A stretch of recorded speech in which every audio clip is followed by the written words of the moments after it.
Hello, this is Barb with Inspire Me 360. And what I want to talk to you guys about today is the principle of entitlement and how this principle of entitlement might be negatively affecting your life, those around you, and just your general overall experience of life. I want to first classify what I mean by the principle of entitlement. So, especially in the modern world, a lot in the Western world, we have this sense that others owe us things, or maybe corporations are supposed to handle us in a certain way, or, the red carpet needs to be rolled out towards us. And this idea of what we are entitled to can be extremely toxic for those around us, and also for ourselves in terms of our own identity and awareness. So if we could imagine this, if each one of us only dedicated ourselves to our own inner peace and to finding that tranquility, that humility, that grace, that mercy within ourselves, the world would really start to unfold in this beautiful synergistic way where we were all working together. Because again, that principle is we are the ones that are projecting onto reality. And if each one of us can only but take responsibility for this one entity that we are operating, we will see that the world will be transformed actually very quickly. Oftentimes what we are doing when we're trying to fix external circumstances, or people or situations is, we are trying to manipulate a reality that is beyond our control. It's external to us. It is not something that we have in the palm of our hands. So what we really need to do with our own consciousness is drill it back to what the focal point should be, and that is ourselves. So what are some of the quick principles that we can look at when we're starting to deconstruct the energy of entitlement within our own lives?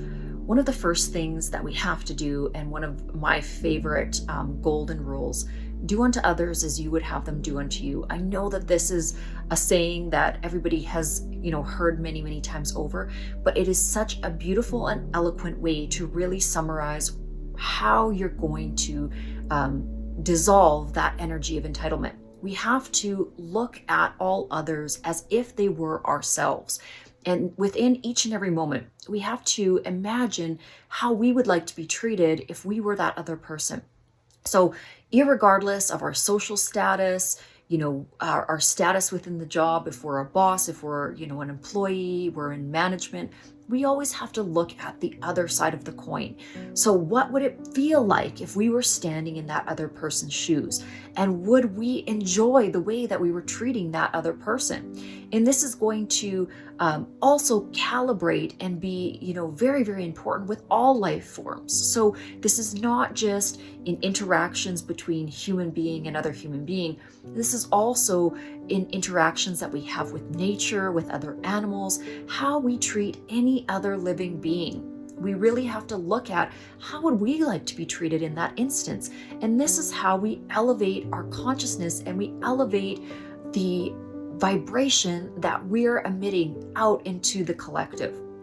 And the other thing that we have to do when we're looking at, the other side of the coin there is how we might have a lesson within the circumstance. So sometimes the universe or life is trying to show us something by taking something away. Sometimes that act of removing that thing we thought was ours was the contrast that is needed for our souls to learn the value of life. And again, that's what we're here to do, to learn. Our journey here on planet Earth is for us to learn, day by day, moment by moment, the highest expression of our own soul's journey. So part of this is when we feel that we are, getting into that place of entitlement, oftentimes that will even be directed, say, at something that is inanimate or that we perceive to be inanimate, like a corporation or a company. We're frustrated and we're going through that McDonald's drive-through and we're upset because maybe we've had a stressed out day, whatever it might be.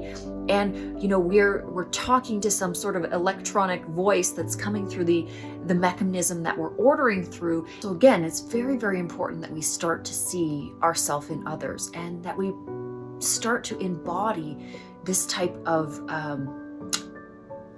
humble and grateful attitude for each and every encounter that we have, and really start to move away from anything that feels toxic, anything that is bubbling up. That irritability within one's own nature is something that we have to focus on. So I'm going to wrap up this video on entitlement, but just again, really starting to dissect our own internal thought programming. It is something that will change your life. It will start to allow more beautiful relationships to form. Communications with, all of the different people you interact daily will become more smooth. You'll find more joyous interactions with others when we really start to see them as we would see ourselves and as we would want to be treated. And noticing that energy of entitlement is never something we want to embody. We never want to be that spoiled, selfish person that doesn't care about the world at large. And this is part of choosing the type of person that we want to be in this world, and that the energy that we want to have that, follows us around and affects others around us. It's so important that we pay attention to these things. Sometimes in our youth, we don't always notice how we're affecting other people. But as we grow and as we start to integrate some of these principles of our own character and who and what we want to be, we can start to pay attention to these little nuances that make up, our own auras and make up our interactions with the universe, with our, our greater environment. So thank you so much for joining me in this short episode on entitlement, and I hope that this allows you to see some insight within your own journey. And again, I'm going to create a PDF about this video. You can go to my website, www.inspireme360.com. Just click on the downloads below the video, and I will have a PDF that will explain this in a little bit more detail. I always find that when I'm expressing it in the written word, it's a little bit more comprehensive than just going free form from my mind. But as I make more and more of these videos, I hope that they'll become a little bit more comprehensive, and I can teach, in even greater benefit to anybody that's watching. So have a beautiful day, and I thank you for tuning in. This is Barb from Inspire Me 360.